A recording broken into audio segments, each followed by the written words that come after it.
ہم آپ کو دوبارہ پروگرام میں خوش آمدید کہتے ہیں۔ آپ ملاحظہ کر رہے ہیں پروگرام صدائے محراب خیابان سر سید راولپنڈی سے ادارہ تعلیمات اسلامیہ اور کیو ٹیلی ویژن کے اشتراک سے آپ یہ محفل براہ راست ملاحظہ کر رہے ہیں۔ خواتین و حضرات، ہم خوش قسمت ہیں کہ علامہ سید ریاض الحسن شاہ صاحب شاہ جی نہ صرف روحانیت کا مرکز و مرجع ہیں، بلکہ آپ عملی زندگی میں دین کے لیے، ملت کے لیے وہ فریضہ انجام دے رہے ہیں کہ جس کا اثر صدیوں تک اور نسلوں تک رہے گا انشاءاللہ۔ اس لیے ہم آپ کے لیے ہمیشہ شاہ صاحب دعا گو ہوتے ہیں کہ اللہ پاک آپ کو ہمیشہ اپنی پناہوں میں رکھے اور آپ کو ہمیشہ صحت مند رکھے۔ آج کا ہمارا موضوع، اور اس سے پہلے اقبال کا ایک شعر، گر تمی خواہی مسلمان زیستن، گر تمی خواہی مسلمان زیستن، نیست ممکن جز بقرآن زیستن۔ اگر تو ایک مسلمان کی حیثیت سے زندگی گزارنا چاہتا ہے تو یہ ممکن ہی نہیں ہے کہ قرآن کے بغیر زندگی گزار سکے۔ قرآن برکتوں اور رحمتوں والی کتاب، لیکن اس کا ایک اور جمالیاتی پہلو بھی ہے، اور وہ ہے اس کتاب حکمت کی تاثیر، رحمت اور اس کے بے مثل ذائقے۔ ہم رجوع کرتے ہیں مفسر قرآن کی طرف۔ آپ ارشاد کریں گے وہ قرآنی ذائقے جو ہم سب سننے کے لیے، چکھنے کے لیے اس وقت آپ کے حضور جمع ہیں۔ علامہ پیر سید ریاض حسین شاہ صاحب، مفکر اسلام، مفسر قرآن، سرپرست اعلیٰ ادارہ تعلیمات اسلامیہ خیابان سر سید راولپنڈی۔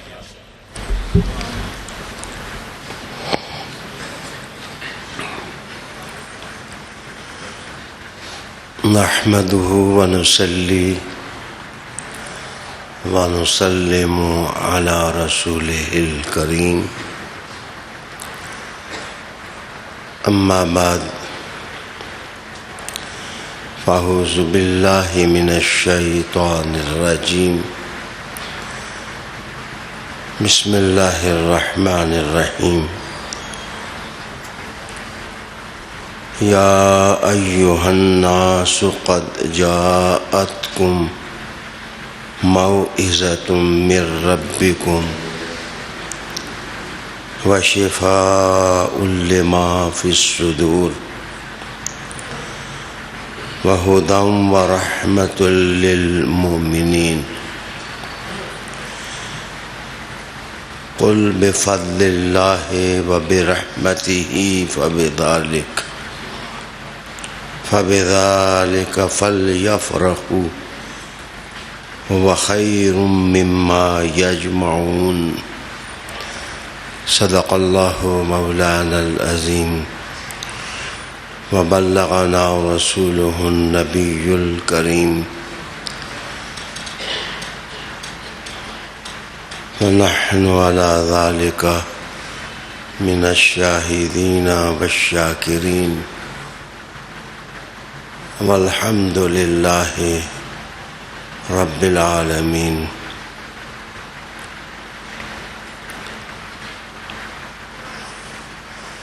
عالی مقام اور عظیم المرتبت ناظرین، سامعین، ارباب علم و دانش،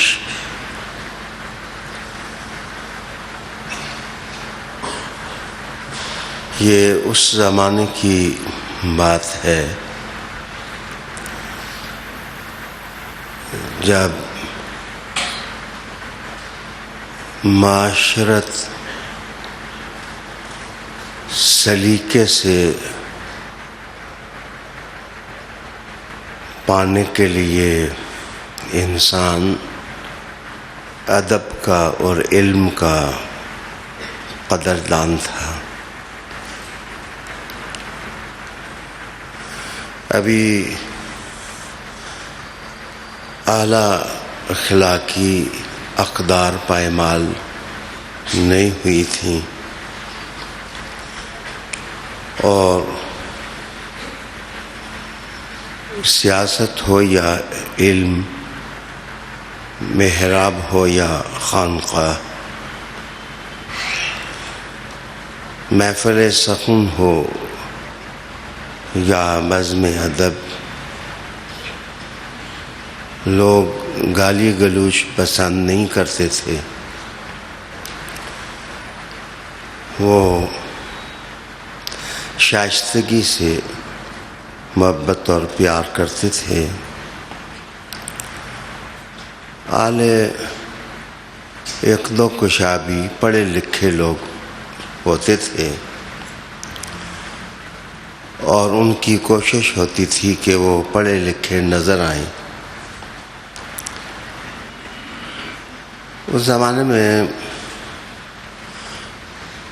راولپنڈی کا ایک چھوٹا سا باغ ہے جس کو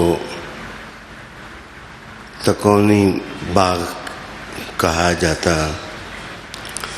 اس میں صبح کی نماز کے بعد ادیب اور شعراء اکٹھے ہو جایا کرتے تھے۔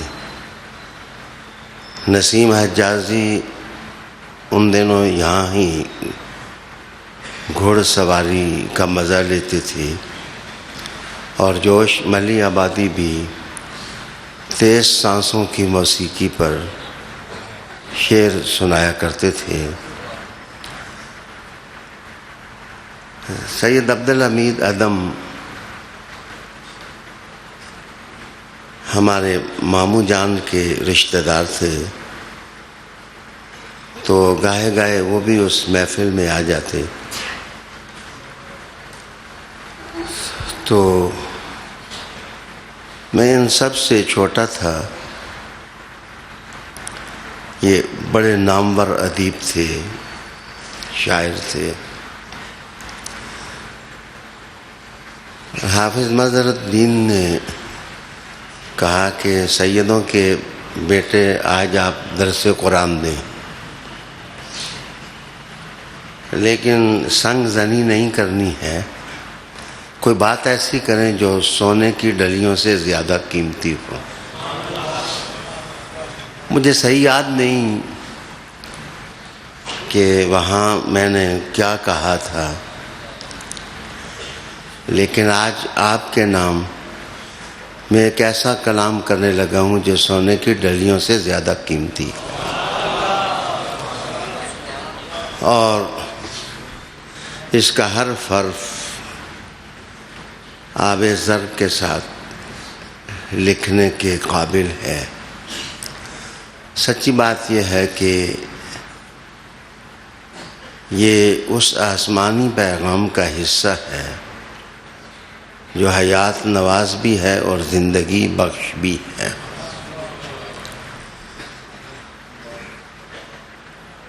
محسوس کرتا ہوں کہ جو آیت تلاوت کی ہے اس کے ہر حرف سے زندگی کے جھرنے پھوٹ رہے ہیں،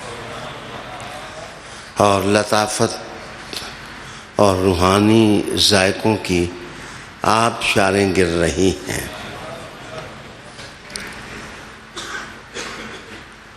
ارشاد باری ہے، یا ایھا الناس، اے لوگو۔ کہتے ہیں کہ کسی خطبے کا پونا حصہ انداز تخاطب میں مضمر ہوتا ہے۔ قرآن حکیم اللہ کی کتاب ہے جس کا نزول رحمت للعالمین آقا صلی اللہ علیہ وآلہ وسلم کے سینے پر ہوا۔ کتاب تو حضور صلی اللہ علیہ وسلم غار حرا سے لے کر نیچے اترے اور تقدیر انسانیت کے بدلنے کا پیغام دیا، لیکن کلام تو اللہ کا ہے اور اس کا ہر حرف اللہ کی طرف سے ہے۔ ساری لطافتیں رس اس وقت گھولتی ہیں جب اس کتاب کی سطروں سے مصطفیٰ کا خدا انسانوں سے کلام کرتا ہے۔ رب کریم ارشاد فرماتا ہے، یا ایھا الناس، انداز تخاطب میں ایسی ضربت ہے، ایسی چوٹ ہے کہ فرقہ واریت کے بت اور اصنام خود بخود ٹوٹ جاتے ہیں، اور وہ لوگ جو حسد اور بغض سے اعلیٰ انسانی قدروں کو پائمال کر رہے ہیں، وہ تھوڑی دیر کے لیے خود محسوس کرتے ہیں کہ رب کریم تمام عوالم میں بسنے والی روحوں کو مخاطب کر رہا ہے۔ کہا جا سکتا ہے کہ مصطفیٰ کریم کا پیغام کسی ایک کلٹ، کسی ایک قبیلے، کسی ایک مسلک، کسی ایک مکتب اور کسی ایک ماحول کے لیے نہیں ہے۔ جیسے مصطفیٰ کا خدا رب العالمین ہے، محمد صلی اللہ علیہ وسلم خود رحمت للعالمین ہے، اور ان کے سینے پر اترنے والی کتاب ذکر للعالمین ہے، تمام جہانوں کے لیے وہ نصیحت ہے۔ عالی وقار ناظرین، ارشاد ہوا، یا ایھا الناس۔ آپ محسوس کریں گے کہ آیت کا جو تفسیری عمود ہے وہ 6 شگفتہ باتیں ہیں جن کے گردا گرد گھومتا ہے، اور قرآن سے مستفید ہونے والوں کو وہ پیغام زندگی دے رہا ہے۔ قد جاءتکم موعظۃ من ربکم، اے لوگو، تمہارے پروردگار اور پالنہار کی طرف سے ایک واعظ اور ایک موعظت اور ایک نصیحت کی بات آئی ہے، اتری ہے۔ اصل میں ماحول یہ تھا کہ ام القریٰ کے سنگلاخ علاقے میں مشرکین اور معاندین جب قنوطیت کا اور تشدد کا شکار ہو گئے اور ان کے ذہن بکھر گئے، اصنام پرستی نے ان کی شخصیتوں کو کھوکھلا کر دیا، تو ہر انسان جب دوسرے کو دیکھتا ہے تو اس کا اپنا ہی عکس اسے نظر آتا ہے۔ وہ سمجھتے تھے جیسے وہ جھوٹ اور کذب کی ظلمت اور اندھیرے میں ڈوبے ہوئے ہیں۔ شاید معاذ اللہ محمد صلی اللہ علیہ وسلم بھی گھڑ کر قرآن مجید پیش کر رہے ہیں۔ وہ اسے ذہن ساز کلام سمجھتے تھے، اور بہت زیادہ ان کی طبیعت اعتراف کی جولانی بتاتی تو وہ یہ کہہ دیتے کہ محمد صلی اللہ علیہ وسلم صلاحیت والے ہیں، لیکن اس کا معنی بھی یہی نکلتا کہ کلام شستہ ضرور ہے، لیکن محمد صلی اللہ علیہ وسلم کے ذہن کی تخلیق ہے۔ قرآن حکیم نے بڑے دھیمے، بڑے مؤثر اور بڑے رحمت معاب لہجے میں انہیں سمجھایا کہ یہ کتاب اللہ کی ہے اور اس کی ایک ایک بات اللہ کی طرف سے نصیحت ہے۔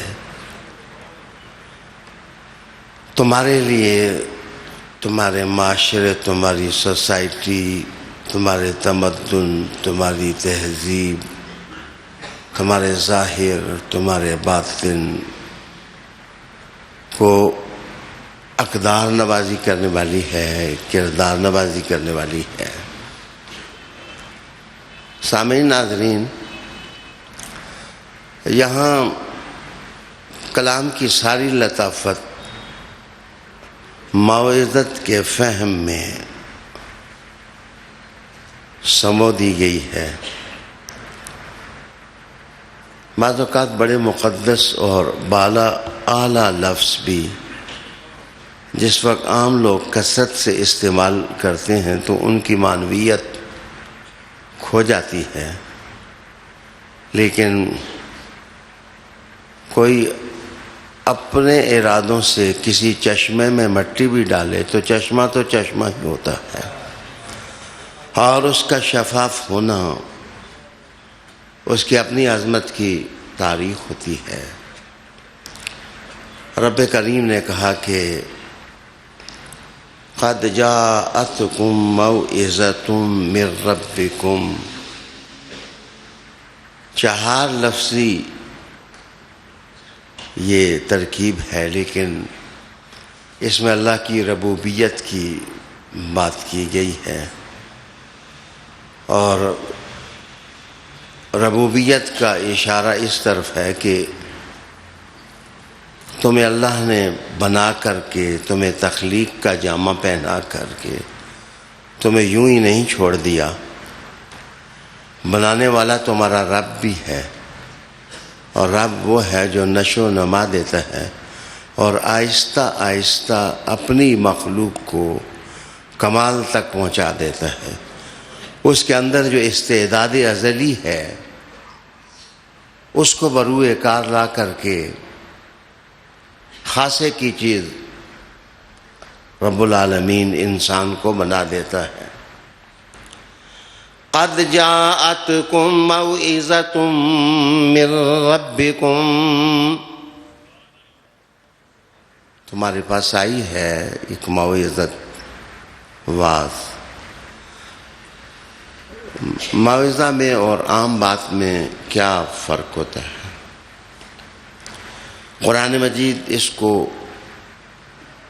بار بار استعمال کرے گا، کہیں اعظکم کہا جاتا ہے، کہیں یعظکم کہا جاتا ہے، اور یہاں موعظہ سے قرآن مجید کے کلام کو تعبیر کیا جا رہا ہے۔ تاج العروس میں اس کے مؤلف لکھتے ہیں کہ موعظت وہ کلام ہوتا ہے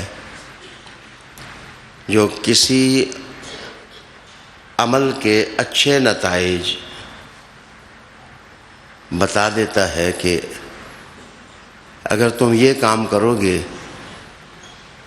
تو اس کا نتیجہ یہ نکلے گا، یا برے عواقب اور جو انجام ہوتا ہے جس وقت متکلم اپنے کلام میں اس کی طرف اشارہ کر دے، بتا دے، تو اس کو موعظت سے تعبیر کرتے ہیں۔ قرآن مجید کتاب ہے اللہ کی، معاف کیجئے تورات بھی اللہ کی کتاب ہے، اگر اس میں تعریف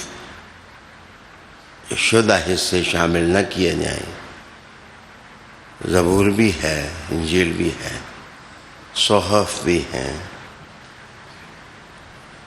لیکن ان کتابوں کا مربوط طریقے کے ساتھ پڑھنا، مطالعہ کرنا، نتائج اخذ کرنا ایک مشکل سا وظیفہ ہے۔ وہ کہانیوں کی کتاب ہو کر رہ گئی ہیں، لیکن آپ قرآن حکیم کو پڑھیں تو آپ اکتائیں گے نہیں، آپ اک اور تھک نہیں جائیں گے۔ یہ ایسی لطیف کتاب ہے کہ جتنا زیادہ پڑھو گے اللہ تعالیٰ اس کی لطافت کو اتنا ہی آپ کے ذہن و قلب پر غالب کر دے گا۔ اور اس کتاب کا پڑھنے والا، اس کے اندر کھو جانے والا بندہ زمین اور آسمان سے ماورا ہو جاتا ہے۔ بڑی بات ہے کہ وہ اپنے آپ کو اس ماحول میں رحمت بری روحوں کا ہم نشیں تصور کرتا ہے جنہوں نے اپنی ساری زندگی اللہ کے لیے وقف کر دی ہوتی۔ گویا پچھلے زمانے کا انسان بھی اگلے زمانے کا انسان محسوس ہونے لگ جاتا ہے۔ یہ کتاب کے رنگ ہیں، یہ کتاب کے اعجاز ہیں، یہ اس کے دل پذیر لہجے ہیں، یہ اس کی تاریخ ہے جس نے عرب کے بدوؤں کو اٹھایا اور جہاں بانی کے گر سکھا دیے، اور ان کی فضیلتوں کی کہانیاں آسماں کے ستاروں میں درخشاں نظر آنے لگ گئیں۔ ناظرین، مفکرین دنیا میں، ریفارمرز ہیں، شعراء ہیں، ادیب ہیں، وہ اپنی بصیرت سے مانو کہ بڑے جہاں مسخر کر سکتے ہیں اور کیے ہیں، لیکن ان کی ادبی کہانیوں کا نتیجہ کیا ہوگا اور انسان کے ساتھ ہوگا کیا، جس وقت اس موضوع کو آپ چھیڑیں گے تو یہ روحانی نغموں کی سرمدیت اور مٹھاس اگر آپ لینا چاہیں تو اسی کتاب میں آپ کو ملے گی جس کا نزول رحمت عالم علیہ السلام کے سینے پر ہوا ہے۔ ایک اور ترجمہ معوذت کا کرنے لگا ہوں۔ ابن منظور لسان العرب میں لکھتے ہیں کہ باتیں جس وقت انسان کرتا ہے تو باتیں کرنے سے شخصیت کی سمجھ آ جاتی۔ آج کل جب سیاست کی دھول اڑ رہی ہے تو کیا شخصیات کی سمجھ نہیں آتی کہ کون بندہ کتنا ہے اور اس کے اندر کیا چیز ہے؟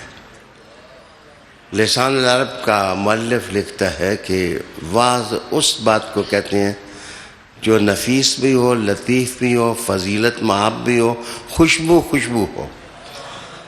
گویا جیسے پھولوں سے خوشبو ملتی ہے، اگر بات کرتے ہوئے کسی کی بات اتنی دل پذیر ہو کہ وہ تمہارے مشام کو معطر کرنے لگ جائے اور دیر تک آپ اس بات کو سنبھال کے رکھیں اور اس کی خوشبو کی لطافت محسوس کرتے رہیں۔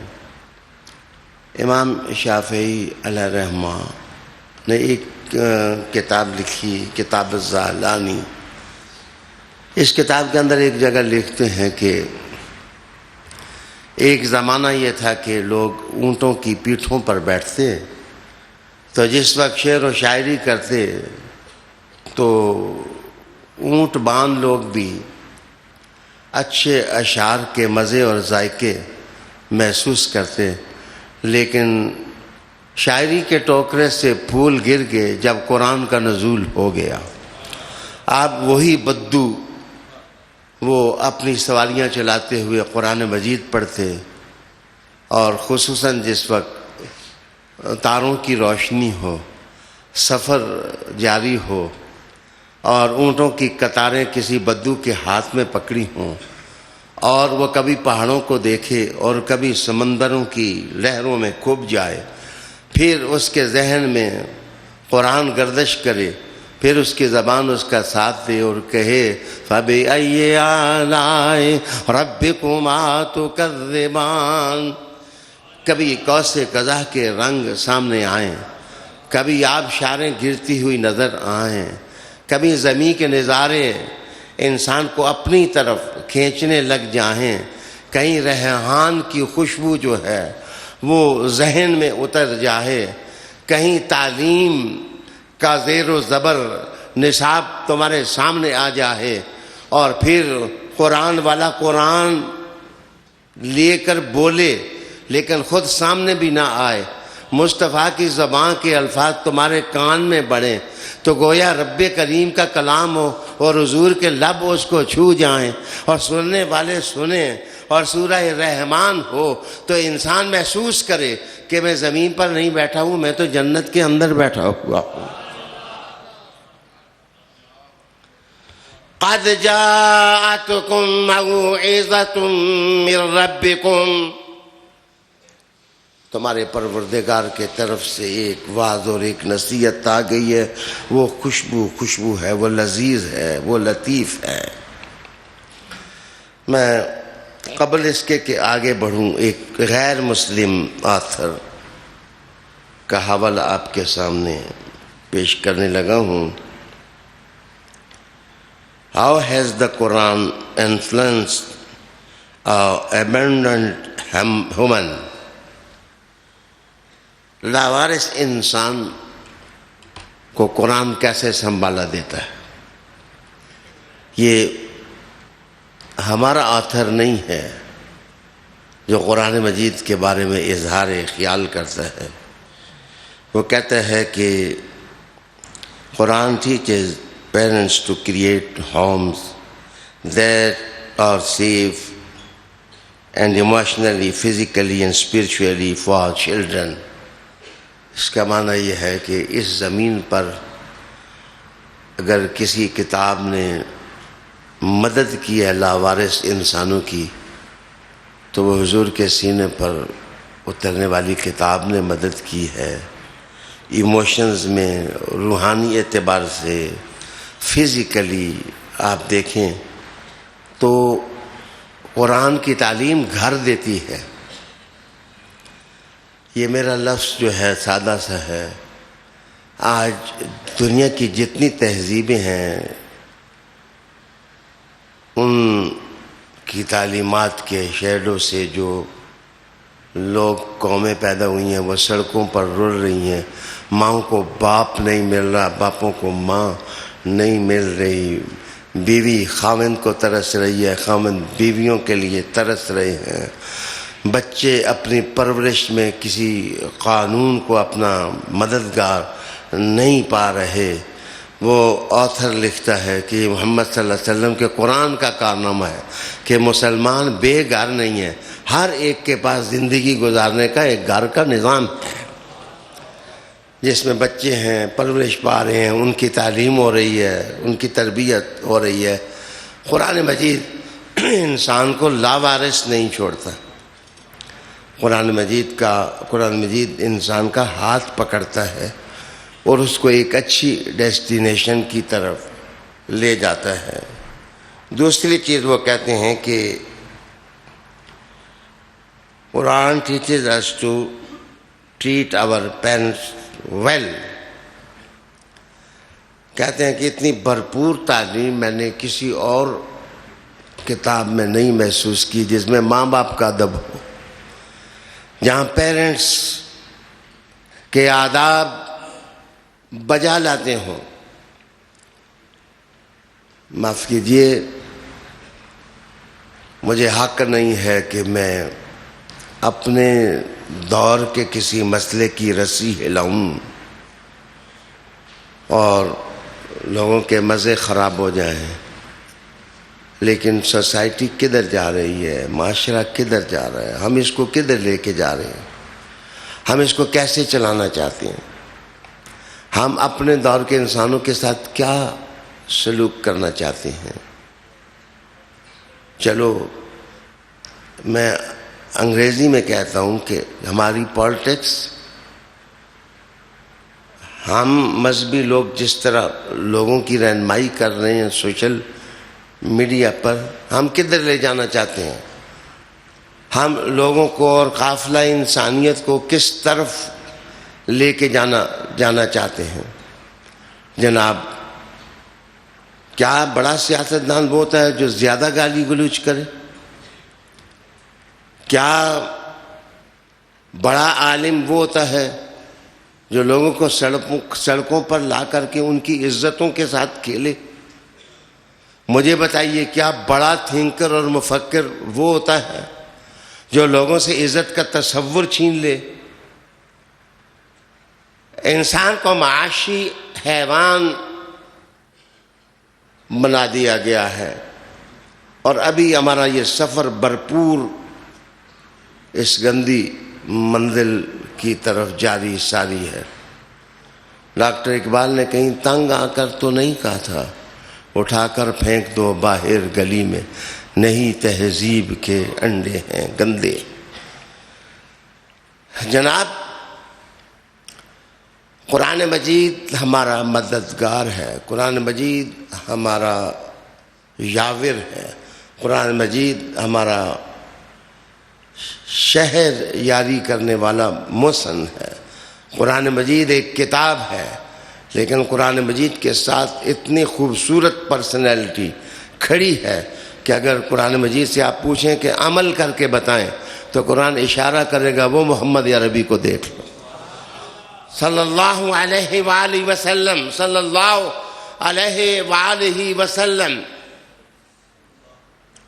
میرے پیارے دوستو، وہ کہتا ہے کہ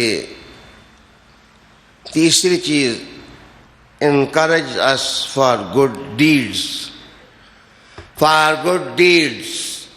creeds عقائد کو کہتے ہیں اور deeds اعمال کو کہتے ہیں۔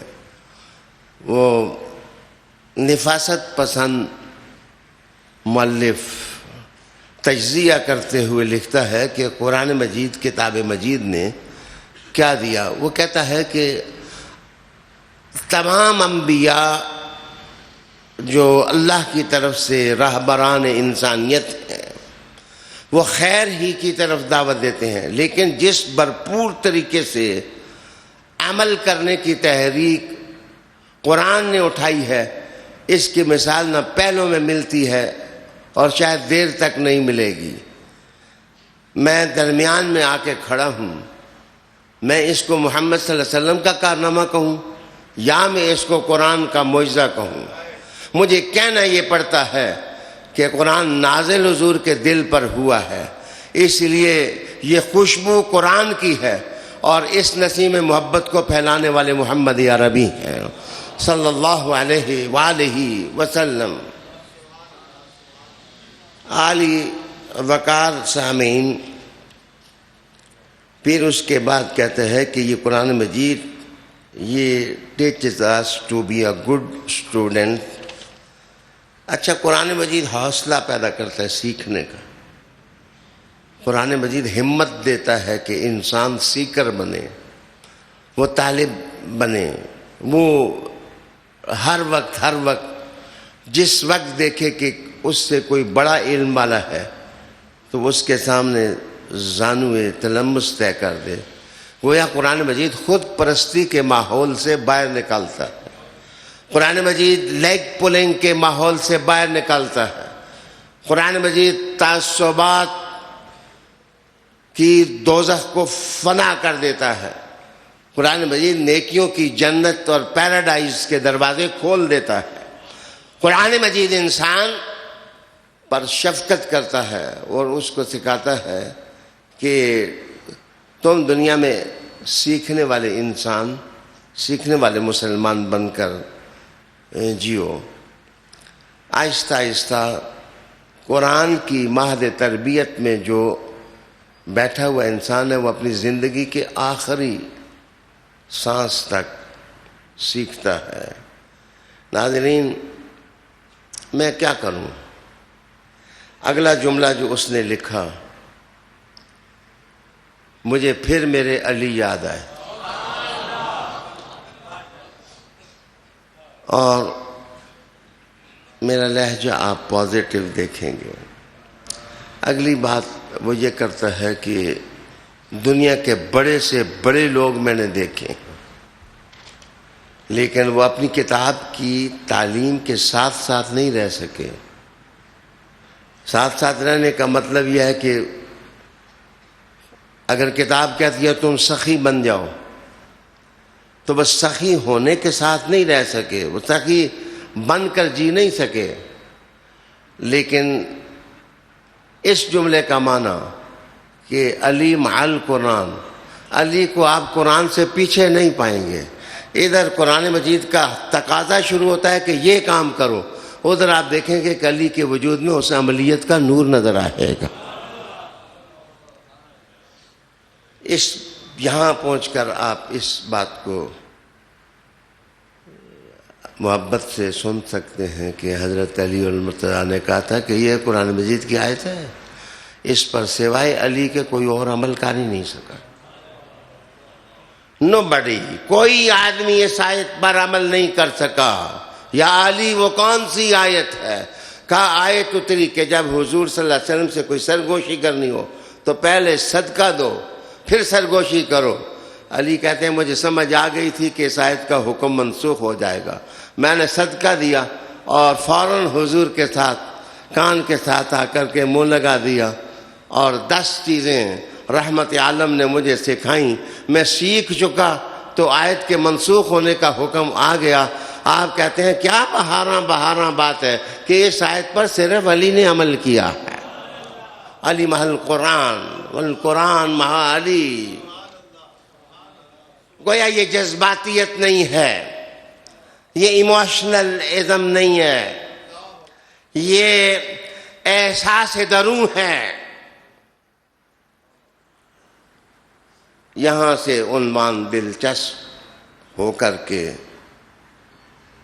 جناب کئی سرو پیدا کرتا ہے، کئی گلاب، اور کئی چمبے کی بوٹیاں دلوں کے اندر پیدا کر کے انسان کو ایک روحانی دنیا میں کھینچ کر لے آتا ہے۔ اس کے بعد وہ لکھتا ہے کہ میں محسوس کرتا ہوں کہ قرآن مجید نے جو ماحول دیا، جو وعظ کیا، بہت دلچسپ لفظ ہیں۔ Dispel sadness, fear, anger and worry just by the hearing of recitation۔ اس جملے کا معنی یہ ہے کہ انسانوں تم خوف کا شکار ہو، اور مختلف قسم کے خوف تمہیں اپنے پنجوں کے اندر جکڑے ہوئے ہیں، تم پر انزائٹی طاری ہوتی ہے،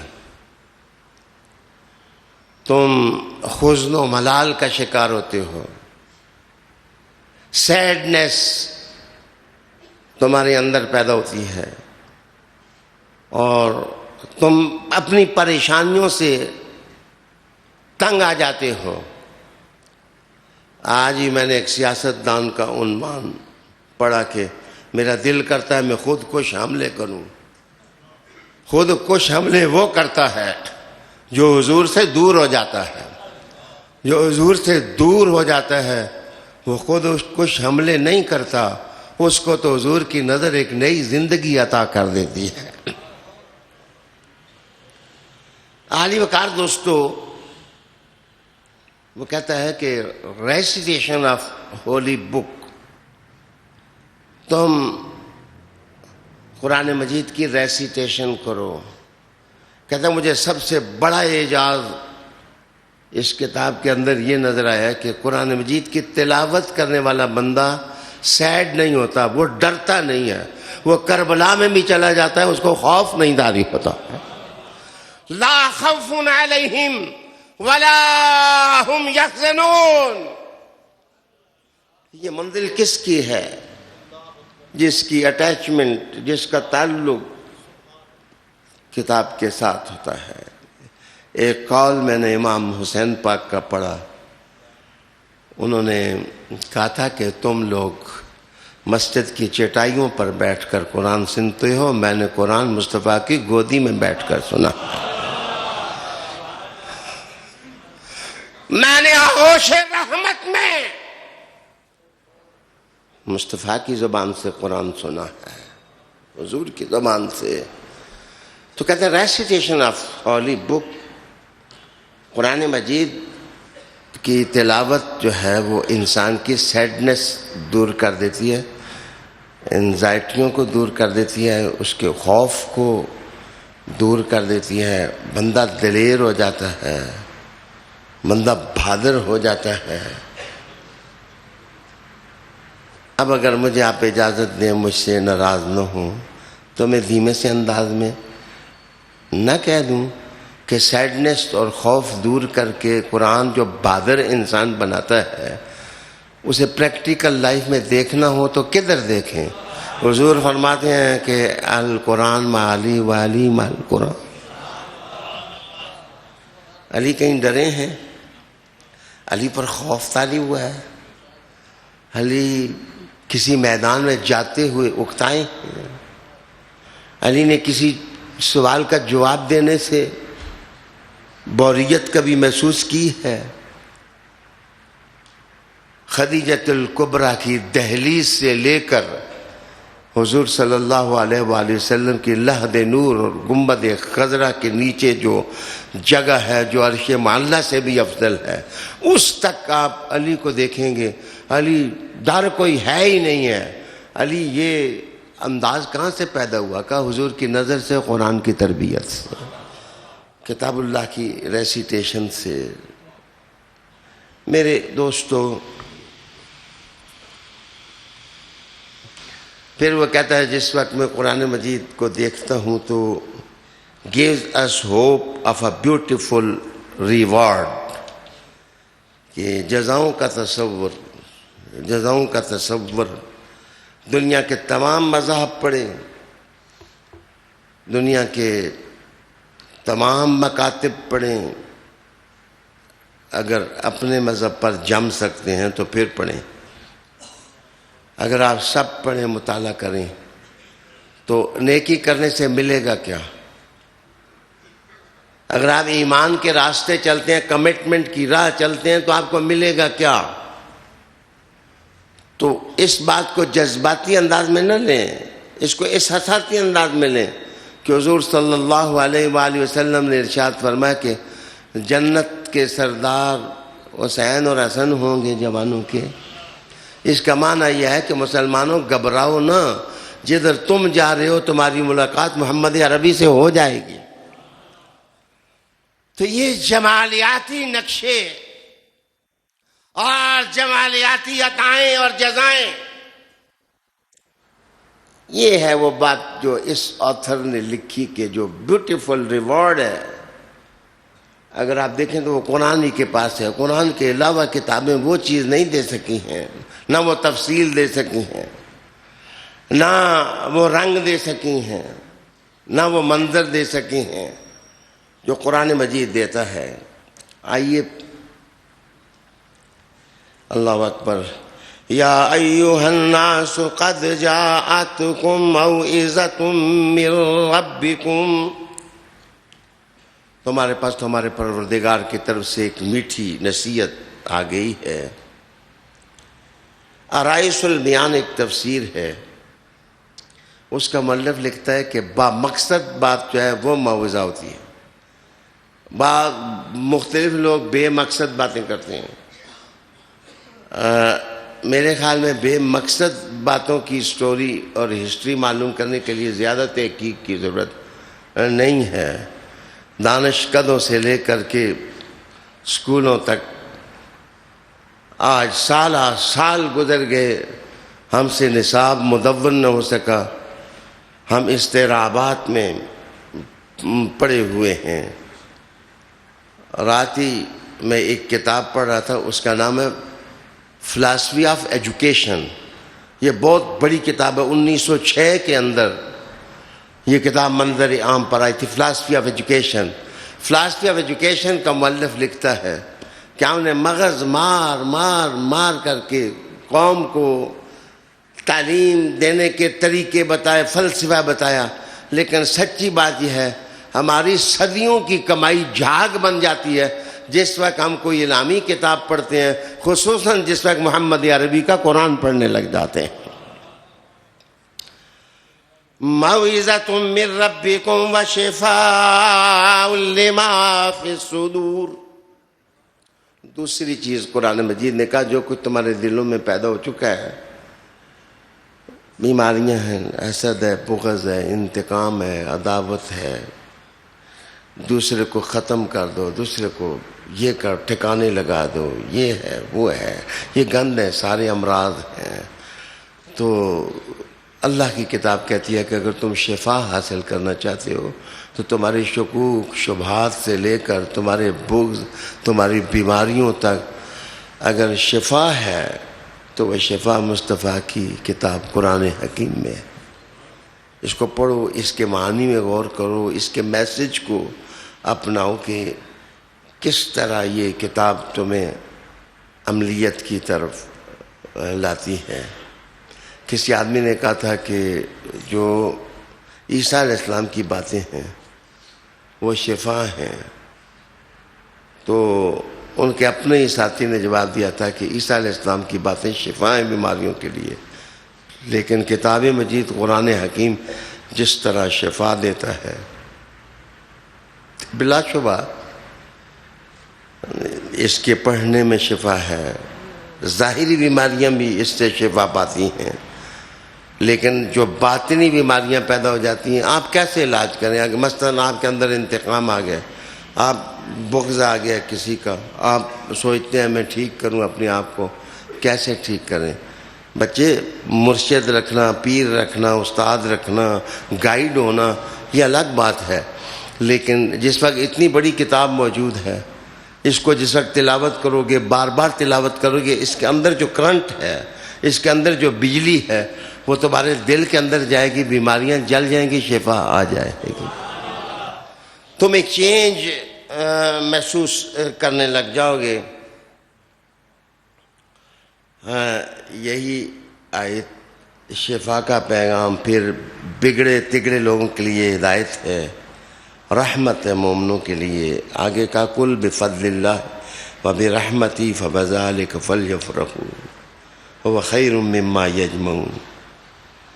کہو نا، حضور صلی اللہ علیہ وسلم کو کہا فرما دو اللہ کے فضل اور رحمت، مراد یہ ہے کہ یا تو اس کا تعلق پہلے سینٹنس سے ہے کہ اس میں شفا ہے، اس میں موعظت ہے، اس میں میٹھی باتیں ہیں، یہ چینج لاتی ہیں، یہ شفا اندر لاتی ہیں، ہدایت دیتی ہیں، انسان اچھائی کی طرف آتا ہے۔ یہ کیوں ہوتا ہے؟ قل بفضل اللہ وبرحمتہ، محبوب کہہ دو یہ اللہ کے فضل سے ہوتا ہے اور یہ اللہ کی رحمت سے ہوتا ہے، یا اس جملے کا تعلق آگے ہے کہ یہ جو اللہ نے فضل اور رحمت آپ کو دی ہے، فبذلک فلیفرحوا۔ حدیث شریف میں عائفہ بن عبداللہ کلاہی رضی اللہ تعالی عنہ، حضرت امیر المومنین عمر فاروق رضی اللہ تعالی عنہ، آپ باہر نکلے، پتہ چلا کہ عراق کی طرف سے بہت مال آیا ہے غنیمت کا۔ حضرت عمر نکلے تو دیکھا اونٹ گنے، بکریاں گنی، لا تعداد تھی۔ آپ کے ساتھ آپ کا ایک آزاد کردہ غلام بھی تھا، وہ بھی جا رہا تھا، تو آپ نے کہا الحمدللہ الحمدللہ۔ تو غلام نے کہا کہ الحمدللہ رب العالمین، اللہ نے کتنے اونٹ دے دیے، کتنی بکریاں دے دیں، کتنا مال دے دیا، سونا آ گیا، چاندی آ گئی۔ تو حضرت امیر المومنین عمر فاروق نے کہا غلط بات، سونا چاندی جو ہے یہ فضل نہیں ہے، اور اونٹ بکریاں فضل نہیں ہے۔ کس فضل کی طرف اشارہ ہے؟ اس سے مراد ہے حضور کی ذات، اس سے مراد ہے اسلام، اس سے مراد ہے قرآن، اس سے مراد ہے دین مبین۔ یہ اللہ کا فضل ہے جو اللہ نے ہمیں دیا، وہ خیر، یہ یہ تھا ترجمہ جو میں نے کیا کہ سونے کی ڈلیوں سے زیادہ بڑا خزانہ وہ کتاب ہے جس کا نزول محمد عربی صلی اللہ علیہ وآلہ وسلم کے سینے پر ہوا۔ گرامی قدر دوستو، یہاں میں عرض کروں کہ حکم خوشیوں کا ہے، فَلْيَفْرَحُوا، کہ اگر یہ چیز تمہیں اللہ تعالیٰ دے دے، تمہارا تعلق قرآن مجید کے ساتھ ہے، کتاب کے ساتھ ہے، تم پڑھتے ہو، تم اس کی تعلیمات کا چراغاں اپنی زندگی میں کرتے ہو، یہ چیز تمہیں میسر ہے۔ رحمت سے مراد حضور صلی اللہ علیہ وسلم کی ذات کے ساتھ تمہارا تعلق ہے، لنک ہے، اطاعت رسول کی دولت تمہیں ملی ہے، اتباع رسول کا خزانہ تمہیں ملا ہے، تمہیں حضور صلی اللہ علیہ وسلم کی محبت میسر ہے، تم ان کی یادوں میں کھوئے کھوئے رہتے ہو، تم ان کی محبت کے ترانے سنتے بھی ہو، لوگوں کو سناتے بھی ہو۔ یہ دولت اگر اللہ حضرت سبحانہ نے تمہیں دے دیا تو ہوا خیر۔ سب سے بڑا خزانہ تو یہ ہے جو اللہ تعالیٰ نے تمہیں دیا ہے۔ یہاں ایک احتساب ہے، ایک اکاؤنٹبلٹی ہے کہ ہر فرد کی سطح پر اپنا احتساب کرے کہ اس کی زندگی میں اسلام کے ساتھ اس کا تعلق کتنا ہے، قرآن کے ساتھ اس کا تعلق کتنا ہے، وہ کتنا پڑھتا ہے۔ میں اس دن خود ہی اپنی تفسیر لکھتے ہوئے یہ الفاظ میرے قلم سے صادر ہوئے کہ یہ شیطان جو ہے، ان الشیطان للانسان عدو مبین، یہ انسان کا دشمن ہے۔ یہ جہاں سے اللہ کا نور مل سکتا ہے نا، شیطان نفرت پیدا کرے گا اور ادھر سے ہٹا کر کے دوسری طرف لے جائے۔ مثلا قرآن مجید اللہ کا نور ہے تو شیطان کوشش کرے گا کہ قرآن لوگ نہ پڑھیں۔ اسلام نور ہے، شیطان کوشش کرے گا لوگ اسلام سے اور اسلام کی تہذیب اور اقدار کے قریب نہ ہوں۔ اللہ کی توحید انسان کے لیے خزانہ ہے، اس پر ایمان اور اللہ کا ذکر اس کی زندگی میں آئے۔ شیطان کی کوشش ہے کہ یہ اس طرف نہ آئے۔ صحابہ کمپینینز آف محمد صلی اللہ علیہ وسلم اللہ کا نور ہیں، خیر البریہ ہیں۔ میرے دوستو، آپ اس طرف بڑھیں گے، شیطان روکے گا۔ اسی طرح حضرت علی المرتضیٰ کا آپ نام لیں گے، شیطان روکے گا کہ کسی طرح علی کے نام سے رک جائے، حسنین کے نام سے رک جائے۔ وجہ یہ ہے کہ کسی طرح یہ ظلمت اور اندھیرے کی طرف چلی جائے۔ رب کریم نے کہا کل بفضل اللہ، اگر یہ دولتیں ملیں تو سمجھو کہ یہ اللہ کا فضل تمہیں مل گیا ہے، اور اللہ تعالیٰ کی رحمت جو ہے وہ تمہیں میسر آ گئی ہے۔ عالی وقار دوستو، میں لفظوں کی گہرائی میں اتر رہا تھا تو ابن خلدون کا ایک حوالہ میری نظروں سے گزرا۔ ابن خلدون کہتا ہے کہ دماغ اور دل کو شفا چاہیے، چونکہ یہ ورکنگ آرگنز ہیں، دل کام کرتا ہے، دماغ کام کرتا ہے، اس کو شفا چاہیے ہوتی ہے۔ اور وہ کہتے ہیں کہ بدن کو عمل درکار ہوتا ہے، اور بعض وہ چیز ہے، وہ کہتا ہے کہ جس وقت انسان کے اندر قرآن آ جاتا ہے تو اس کی زبان پر حکمت بری باتیں آ جاتی ہیں۔ تو موعظت، شفا، یہ وہ روحانی عطیات ہیں جو اللہ خاص اپنے بندوں کو عطا کرتا ہے، اور اس سے ایک روحانی خوشی اللہ تعالیٰ عطا کرتا ہے۔ اسی خوشی کو سنبھال کر کے رکھنے کا حکم ان آیات میں ہے۔ انشاءاللہ العزیز انہی موضوعات پر میں رمضان المبارک تک خطبات قرآن مجید ہی پڑھ دیتا رہوں گا۔ مجھے امید ہے کہ آپ زیادہ سے زیادہ۔ ناظرین، اگر آپ ایسی ہی مزید ویڈیوز دیکھنا چاہتے ہیں تو ہمارا ARYQTV کا چینل سبسکرائب کیجئے اور بیل آئیکن کا بٹن دبانا نہ بھولیے تاکہ آپ سے کوئی پسندیدہ پروگرام مس نہ ہو جائے۔